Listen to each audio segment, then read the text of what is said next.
Apenas ayer les platicaba sobre la creciente inseguridad en México y nuevas noticias confirmaron lo que muchos tememos.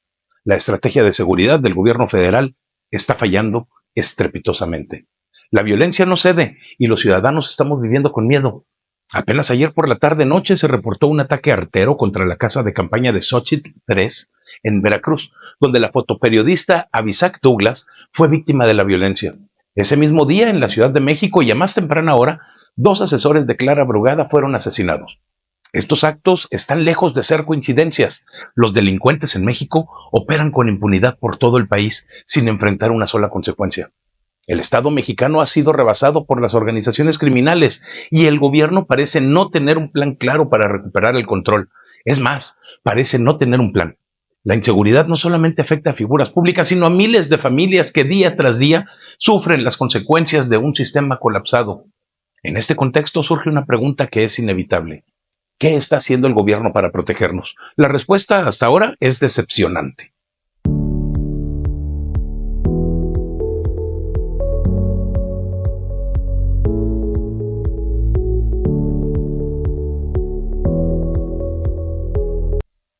La inseguridad en México no es ningún problema nuevo, pero su escalada en los últimos años evidencia la incapacidad del gobierno comunista de Morena y sus gobernantes para enfrentarlo. Los ataques recientes, como el perpetrado contra Abisac Douglas en Veracruz y el asesinato de los asesores de Clara Brugada en la Ciudad de México, son solamente la punta del iceberg. Según datos oficiales, en promedio 88 familias mexicanas pierden a un ser querido cada día debido a la violencia. Estas cifras son solamente números, pero también son historias de dolor que el gobierno simplemente ignora. Los delincuentes actúan con una libertad que sugiere el colapso de la autoridad estatal a nivel federal y estatal. Las organizaciones criminales no solo controlan territorios, sino que operan sin temor a represalias. Y esto plantea una pregunta inquietante. ¿Cómo es posible que el crimen organizado actúe con tal descaro? La falta de una estrategia efectiva contra la delincuencia es evidente, pero también lo es la ausencia de voluntad política para atacar las causas profundas de la inseguridad. El gobierno federal no asume su responsabilidad y parece mucho más interesado en mantener una narrativa que minimiza la gravedad del problema. Las conferencias matutinas donde se prometen soluciones contrastan con la realidad que enfrentamos en las calles. Los ciudadanos merecemos respuestas claras y acciones concretas, no discursos vacíos. La inseguridad no es solamente un problema de policías o soldados, es un síntoma de un Estado que ha perdido el rumbo y que no sabe o no quiere proteger a su pueblo. Ahora, y aquí estoy especulando, mi percepción me indica una posibilidad que es muy inquietante. ¿Y si la inseguridad es consecuencia de acuerdos tácitos entre el gobierno y el crimen organizado? Los ataques, como los ocurridos en Veracruz y la Ciudad de México, sugieren un mensaje bastante claro. Nadie está a salvo, ni siquiera quienes participan en la vida política del país. Las reacciones de los líderes de Morena, como Claudia Sheinbaum y Omar García Harfuch, durante la conferencia matutina de hace tan solo 2 días, cuando se enteraron del caso, alimentan estas sospechas. Sus rostros de sorpresa y sus respuestas evasivas al ser cuestionados sobre el tema no inspiran ninguna confianza. Si existieran acuerdos con el crimen organizado, ¿qué pasaría si el gobierno incumpliera su parte? ¿Podrían estos actos violentos ser una advertencia? Es importante enfatizar que estas preguntas surgen de la frustración como ciudadano y de la opacidad del gobierno que nos mantiene sin información veraz y adecuada. Sin transparencia ni resultados concretos, la desconfianza crece todos los días. Nosotros no podemos seguir viviendo bajo la sombra de la incertidumbre, preguntándonos si nuestros líderes están comprometidos con nuestra seguridad o si, por el contrario, están atrapados en una red de compromisos que benefician a unos pocos a costa del sufrimiento de muchos. La verdad debe salir a la luz y el gobierno tiene la obligación de disipar estas dudas con hechos, no con palabras. Más indignante aún es la doble moral del gobierno. Tras el asesinato de los asesores de Clara Brugada, los líderes de la 4T expresaron condolencias, decretaron luto y suspendieron actividades públicas. Sin embargo, el ataque a Abisac Douglas en Veracruz fue recibido con un silencio ensordecedor. Ni una palabra de consuelo para su familia, ni un gesto de comprensión.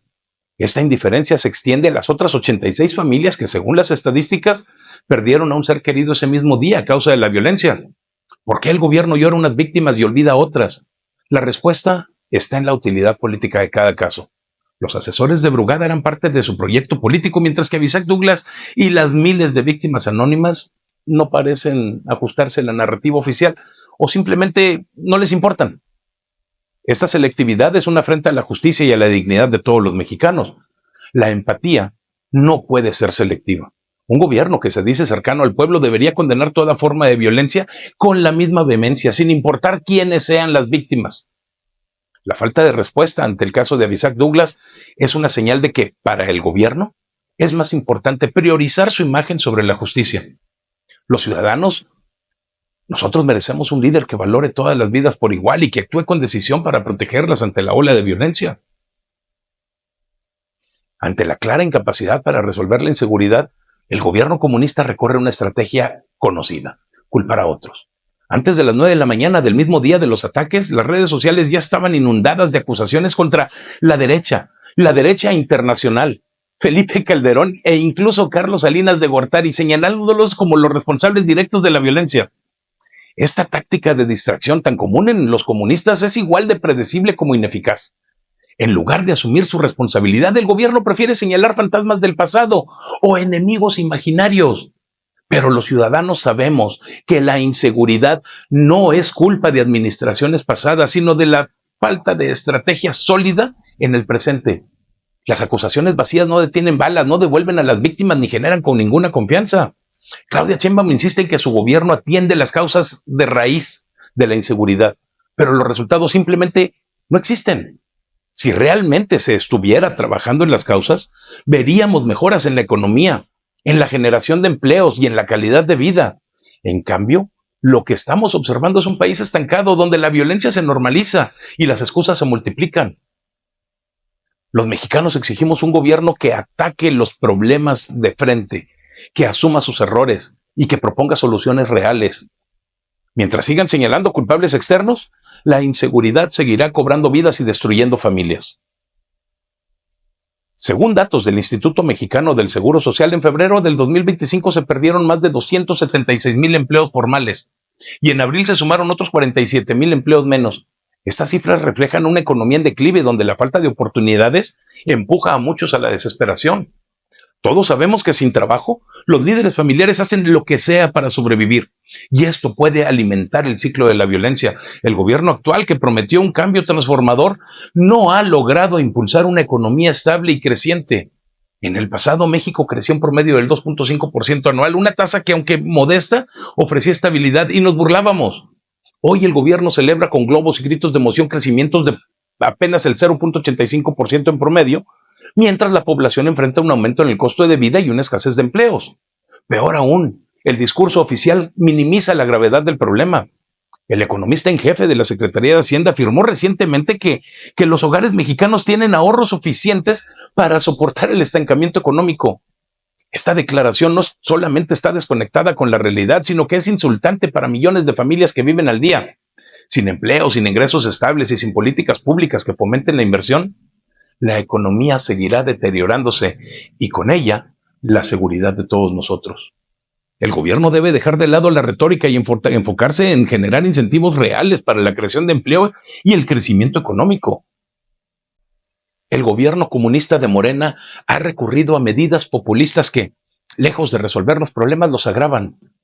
Los programas sociales, como las pensiones del bienestar, se presentan como una solución al desempleo y a la pobreza, pero en realidad son paliativos que no atacan las causas estructurales. Si los mexicanos tuvieran ahorros o empleos estables, como afirman, estos programas no serían necesarios para comprar apoyo político. Un ejemplo claro de esta ineficacia es la propuesta del gobernador Rocha Moya, quien pidió a empresarios donar terrenos para cumplir las metas de vivienda del gobierno. Las políticas públicas no se construyen jamás pidiendo favores, sino generando incentivos reales para la inversión y el desarrollo. Si el gobierno quiere resolver el problema de la vivienda, debe atraer inversionistas que generen empleos y construyan infraestructura, no esperar donaciones caritativas. La falta de una visión económica clara y efectiva se traduce en un círculo vicioso. Sin empleos, no hay ingresos. Sin ingresos, no hay crecimiento. Y sin crecimiento, la inseguridad prospera. El gobierno debe entender que la solución no está en repartir dinero, sino en crear las condiciones para que los mexicanos puedan prosperar por sus propios medios. Mientras sigan apostando por el populismo en lugar de políticas sólidas, México seguirá atrapado en la pobreza y la violencia. Los ciudadanos merecemos un gobierno que invierta en nuestro futuro, no que nos mantenga dependientes de sus dádivas. Los gobernantes comunistas enfrentan un dilema ideológico que le impide resolver los problemas del país: su discurso. Su discurso, que está anclado en una visión populista, plantea una contradicción insalvable. Si no tienes trabajo, eres víctima del desempleo. Si lo tienes, sufres explotación. Y si emprendes, te conviertes en un explotador tú mismo de la clase trabajadora. Esta mentalidad, que demoniza la iniciativa privada y el crecimiento económico, paraliza cualquier intento de construir un México próspero. Esta ideología contradice las necesidades reales del país. Para generar empleos, se necesitan inversionistas que estén dispuestos a crear empresas, pero el gobierno no ofrece los incentivos adecuados. En lugar de fomentar la inversión, recurren a discursos que desincentivan el emprendimiento y la generación de riqueza.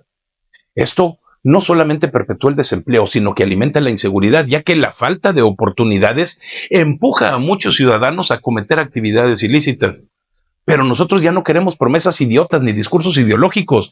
Queremos un gobierno que entienda que el crecimiento económico es la base para combatir la inseguridad y la pobreza. Mientras Morena y sus líderes comunistas sigan atrapados en sus contradicciones, México no va a avanzar. Tenemos que dejar atrás las ideologías antiguas, obsoletas, que dividen, y tenemos que apostar por políticas que unan, que generen empleos y que permitan a los mexicanos construir un futuro digno. La solución no está culpando al pasado, sino en trabajar por un presente que nos beneficie a todos. Como si la inseguridad y el estancamiento económico no fueran suficientes, el gobierno de la 4T ha demostrado una alarmante incapacidad para cumplir con sus propias leyes. Un ejemplo claro es la reciente declaración del secretario del Consejo de la Judicatura Federal, Israel Fernando González Reyes, quien admitió que no hay recursos para pagar las indemnizaciones contempladas en el artículo 10º transitorio de la reforma al Poder Judicial. Esta reforma, impulsada por el propio gobierno, prometía beneficios a jueces y magistrados que optaran por el retiro, pero ahora se les niega lo que por ley les corresponde. Este incumplimiento no solamente es una muestra de la ineptitud administrativa, sino de una falta de respeto hacia los ciudadanos y las instituciones. Si el gobierno no puede cumplir con sus propias leyes, ¿cómo podemos confiar en que resolverá problemas más complejos como la inseguridad o la pobreza? Si no pueden, que renuncien, porque esta situación refleja la realidad. Para el gobierno, los ciudadanos solo son útiles en medida en la que sirven a sus intereses. Aquellos que no encajan en su agenda, como los jueces o simplemente las víctimas de la violencia, pues son ignorados. La reforma al Poder Judicial además ha generado una controversia enorme por su implementación, que es muy cuestionable, lo que refuerza la percepción de un gobierno que actúa con improvisación y con autoritarismo. La conclusión es bastante clara: el gobierno no sabe o no quiere resolver los problemas de México. La inseguridad crece porque el Estado ha sido rebasado, y la falta de empleos, alimentada por una economía que está estancada, perpetúa el ciclo de violencia. Las políticas populistas y la retórica ideológica solamente agravan las crisis, mientras que el incumplimiento de las leyes refleja una profunda falta de compromiso con los ciudadanos. Los mexicanos tenemos el poder de cambiar esta realidad. La resistencia civil activa y pacífica nos convoca a todos a unirnos en las marchas del Domingo Negro, que se realizarán en todo el país y en algunas ciudades del extranjero. Estas movilizaciones son una oportunidad para exigir un gobierno que actúe con responsabilidad, que combata la inseguridad, que fomente el empleo, que respete las leyes. Revisa las redes sociales para conocer los horarios y lugares de las marchas en tu localidad. Participar es bastante más que un acto de protesta. Es una forma de demostrar que los ciudadanos estamos unidos y que no permitiremos que nos sigan ignorando. No se trata de izquierda o derecha, sino de un México donde todos tengamos derecho a la seguridad, al trabajo y a la justicia. Acompáñanos, alza la voz, exige un cambio. Juntos podemos recordarle al gobierno que su deber es servir al pueblo, no servirse de él. El futuro de México está en nuestras manos. Dejemos que la indiferencia o el miedo nos detengan. Únete a la marcha y hagamos que nuestra voz se escuche. Tenemos que salir a las calles. Tenemos que estar todos juntos. Una vez más, México se cuela en las portadas de los diarios más influyentes del mundo y acapara los titulares de los noticieros globales. La bandera tricolor ondea en redes sociales, pero como ya es costumbre, no lo hace por las razones aquellas que nos pudieran llenar de orgullo. El accidente del buque escuela Cuauhtémoc en Nueva York, con un saldo de al menos 30 heridos y 2 fallecidos, ha puesto los reflectores sobre nuestro país. Este texto, video, se graba el domingo 18 de mayo y no sorprendería que en su conferencia mañanera del lunes, la presidenta Claudia Sheinbaum exija explicaciones a Estados Unidos por atreverse a construir un puente hace 150 años justo en la trayectoria de nuestro buque, con la evidente intención de sabotear su gobierno. Vaya audacia yanqui.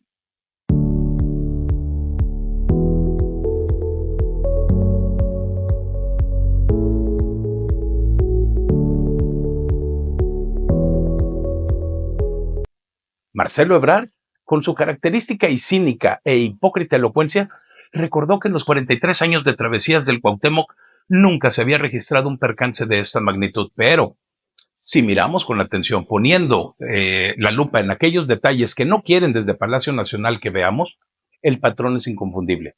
Bajo el gobierno de Morena, las tragedias se acumulan como trofeos de una austeridad muy mal entendida, que no ha ahorrado ni un solo peso, pero ha logrado que perdamos todos los pequeños ahorros que poseíamos. Desde el colapso de la línea 12 del metro en la Ciudad de México hasta el derrumbe del Colegio Repsamen, pasando por aquellos elevadores averiados en los hospitales con sus respectivas defunciones, y los escenarios que se desploman en los mítines políticos como el de Jorge Álvarez Maínez en el 2024. Ya sé que él es de Movimiento Ciudadano, pero pues bueno, todos entendemos que son primos hermanos de Morena, por más que insistan en aquel divorcio. Y hasta el toldo que colapsó en la Feria del Libro de Ciudad Neza, todo esto indica que se les está cayendo también el teatro y la austeridad republicana de Morena, que lejos de generar ahorros, ha dilapidado recursos y dejado sin mantenimiento a infraestructuras esenciales en la causa. Recordemos a Claudia Sheinbaum, entonces jefa de gobierno, jurando que el metro recibía mantenimiento cuando en realidad se limitaban a pulir letreros y barrer pasillos. La línea 12 colapsó por revisiones inexistentes y un mantenimiento que jamás llegó. Los elevadores de los hospitales fallan por la misma razón. El colegio Repsamen se desplomó gracias a la corrupción de funcionarios cercanos a la misma Sheinbaum, que hicieron la vista gorda. En el Estado de México, la gobernadora Delfina Gómez recortó 1,000 millones de pesos al presupuesto. La mitad de eso estaba destinado a educación, sembrando la semilla de más tragedias futuras. La austeridad ha provocado que tras 34 años de ausencia, el gusano barrenador reaparezca como invitado sorpresa en la carne que comemos. El sarampión ha infectado a nuestros hijos en los últimos 6 años más del doble que en los 40 años anteriores. La lepra se propaga con descaro y sin que nadie haga nada. Y los fallecimientos por falta de medicamentos se han quintuplicado según los datos más recientes. No, esto no es ningún complot de la derecha internacional, ni siquiera es la obra maestra de una sociedad secreta liderada por Ricardo Salinas Pliego para esclavizar a la población. Es, simple y llanamente, el resultado de un gobierno que antepone el control político al bienestar ciudadano. La ideología del odio de los que se sienten oprimidos sin razón, como Marx Arriaga, que ha logrado infectar a miles de ciudadanos que, sin ánimo de entender, siguen aquel que haga más ruido, como cuando los burros buscan el cencerro. Mientras tanto, la corrupción y el clientelismo florecen en el país. En Tabasco, campesinos denuncian presiones para votar por Morena a cambio de apoyos económicos, una práctica que viola la ley electoral y delata la desesperación de un partido que intuye ya su ocaso. En Nuevo León, bajo el gobierno de Movimiento Ciudadano, y esos que dicen ser los diferentes, al menos hay 10 denuncias ante la Fiscalía Electoral que señalan coerción a empleados estatales para respaldar a candidatos afines en una danza sospechosamente coordinada con los intereses de Morena. En el ámbito internacional, Estados Unidos ha señalado a políticos mexicanos en una lista de presuntos narcopolíticos, lo que podría exponer a funcionarios corruptos.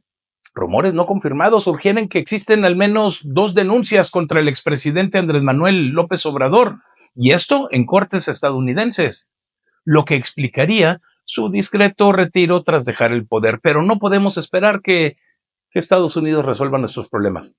La responsabilidad de construir un México funcional recae directamente en nosotros, los ciudadanos mexicanos.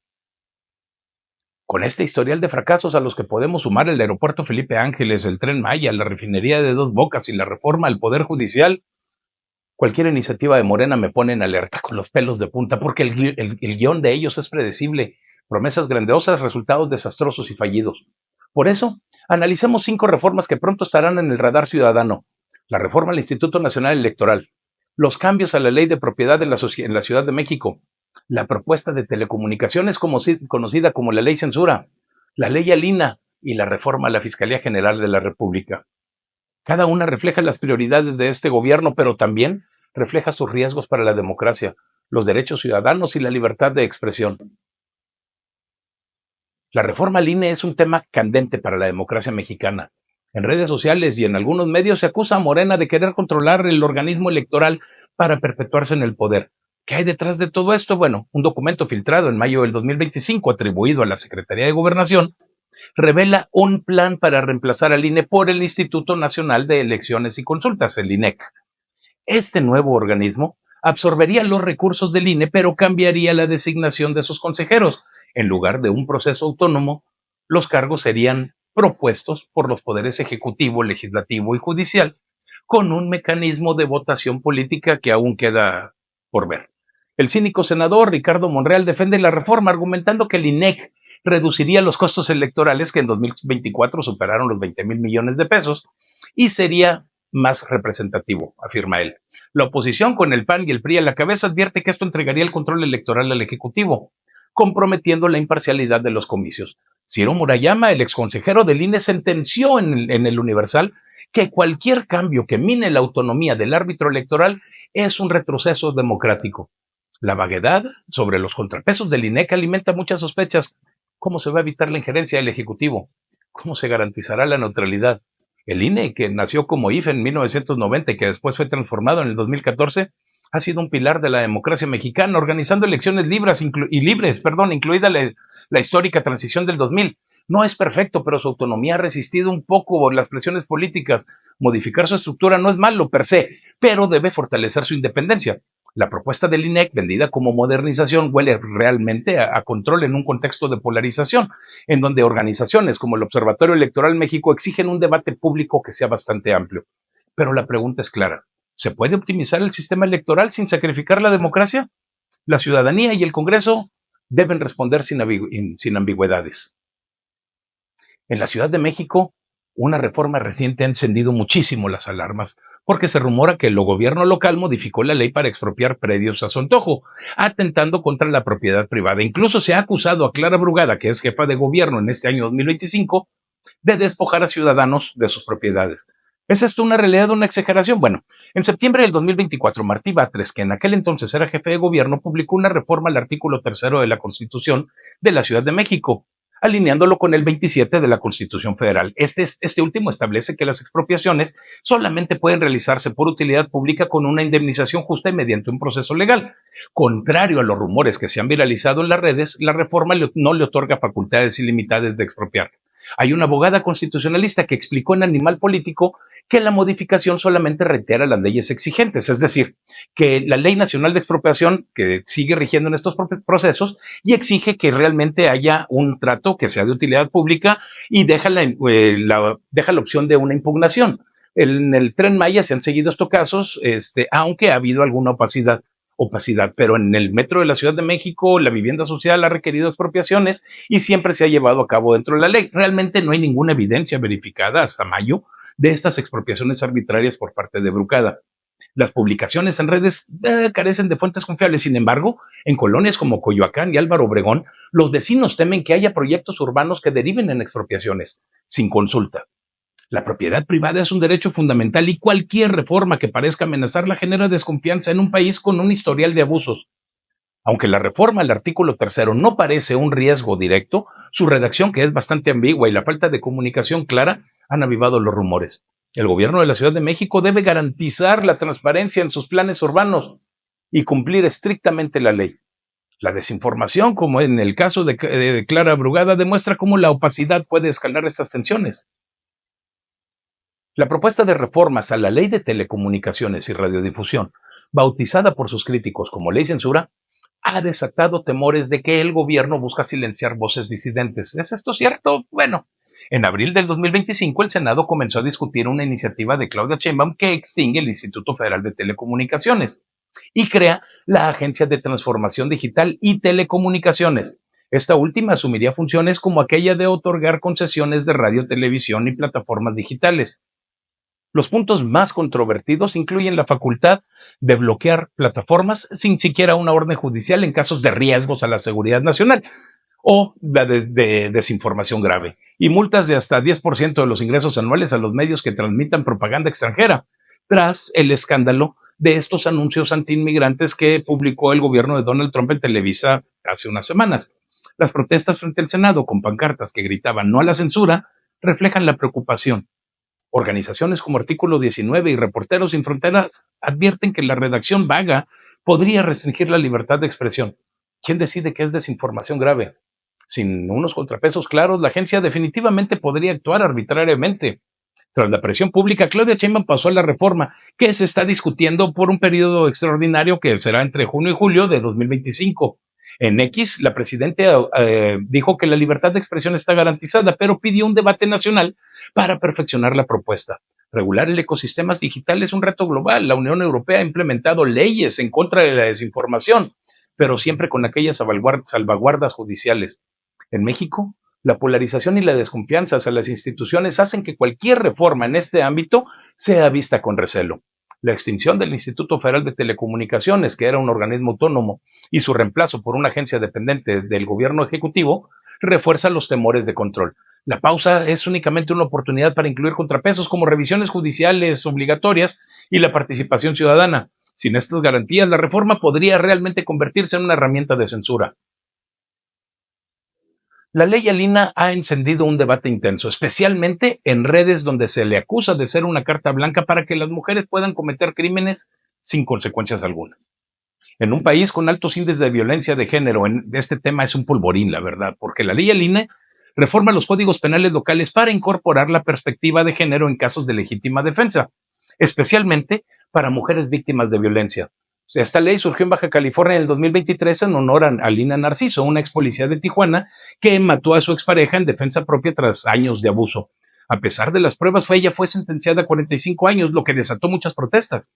Esta reforma establece que las autoridades deben considerar el contexto de violencia de género como antecedentes de abuso en casos de legítima defensa, pero no otorga impunidad, sino que ajusta los criterios de justicia para proteger a las víctimas. Sin embargo, se ha propuesto en estados como Tamaulipas y el Estado de México, aunque su implementación varía de estado a estado. En redes hay afirmaciones exageradas que la presentan como una licencia para matar. Hay verificadores que han desmentido estas interpretaciones, aclarando que la ley protege a mujeres en situaciones de violencia, con más de 10 feminicidios diarios, según el Secretariado Ejecutivo del Sistema Nacional de Seguridad, Sistema Nacional de Seguridad Pública. Esta reforma es urgente. Sin embargo, requiere capacitación para jueces y fiscales para evitar abusos o interpretaciones erróneas, sobre todo porque también esta ley es muy vaga. La reforma propuesta por Claudia Sheinbaum, la Fiscalía General de la República y las fiscalías estatales busca eliminar su autonomía, devolviendo al Ejecutivo Federal y a los gobiernos estatales la facultad de designar a sus titulares. Según fuentes del Congreso y de la Presidencia citadas por El País el 17 de mayo del 2025, esta iniciativa implica un regreso al modelo previo de la creación de la Fiscalía General de la República como entidad autónoma, cuando los fiscales, que antes eran procuradores, eran nombrados y removidos por el presidente o los gobernadores en los estados, facilitando la influencia política. La presidenta designaría directamente al titular de la FGR, reintegrándolo al control del Ejecutivo, mientras que los gobernadores harían lo propio con los fiscales estatales, eliminando los procesos actuales que involucran a los congresos locales o las ternas. La propuesta responde a conflictos entre fiscales autónomos y gobiernos, como ocurre en Morelos, donde Uriel Carmona chocó de frente con Cuauhtémoc Blanco y con Claudia Sheinbaum, que en aquel entonces era jefa de gobierno. En Tamaulipas, Irving Barrios, respaldado por el exgobernador panista Francisco Cabeza de Vaca, ha obstaculizado al morenista Américo Villarreal. El oficialismo vende la reforma como una forma de alinear la Procuración de Justicia con las prioridades del gobierno, pero los críticos advierten que comprometerá la independencia de las fiscalías, abriendo otra vez la puerta a la politización. La iniciativa, aún en borrador, se discutirá en el Congreso hacia finales de 2025. En un país donde la justicia ya está cojeando, este cambio podría ser el tiro de gracia. México, cuna de promesas rimbombantes y tropiezos colosales, está otra vez en el centro del huracán. El accidente del Cuauhtémoc, el colapso de la línea 12, el derrumbe del colegio Repsamen, los elevadores inservibles en hospitales y los escenarios que se desploman como castillos de naipes son solamente la punta del iceberg. La austeridad republicana de Morena, esa joya del discurso oficial, no ha ahorrado un solo peso, pero sí ha dilapidado la seguridad, la salud y la confianza de los mexicanos. Y como si eso no bastara, las reformas al INE, a la propiedad en la Ciudad de México, a la ley censura, a la ley al INE y la propuesta para someter a la Fiscalía General de la República al capricho del Ejecutivo pintan un futuro en donde la democracia, la libertad y la justicia podrían convertirse en recuerdos nostálgicos. Todo esto, claro, mientras el gobierno señala a la derecha internacional o a los puentes de 150 años como los grandes villanos desde la mirada escondida de Andrés Manuel. Todo esto es su herencia, son los renglones torcidos de la mente de Obrador. Pero no todo está perdido. Los mexicanos hemos demostrado que cuando nos unimos podemos cambiar el rumbo. Por eso la resistencia civil activa y pacífica, RECAP, los convoca a todos los mexicanos a una marcha el 1 de junio a las 11 de la mañana en el Ángel de la Independencia, en la Ciudad de México y en las otras ciudades que se sumen a esta causa. Es el momento de exigir un gobierno que priorice a la gente sobre el poder, que rinda cuentas y que no culpe el pasado por sus propios fracasos. Si tú estás harto de la negligencia, de la opacidad y las reformas que amenazan nuestros derechos, únete. Lleva tu voz, lleva tu bandera, lleva tu indignación, porque si algo nos ha enseñado este sexenio es que si no actuamos, los responsables seguirían brindando con champaña mientras México se desmorona. Nos vemos en las calles el día 1 de junio.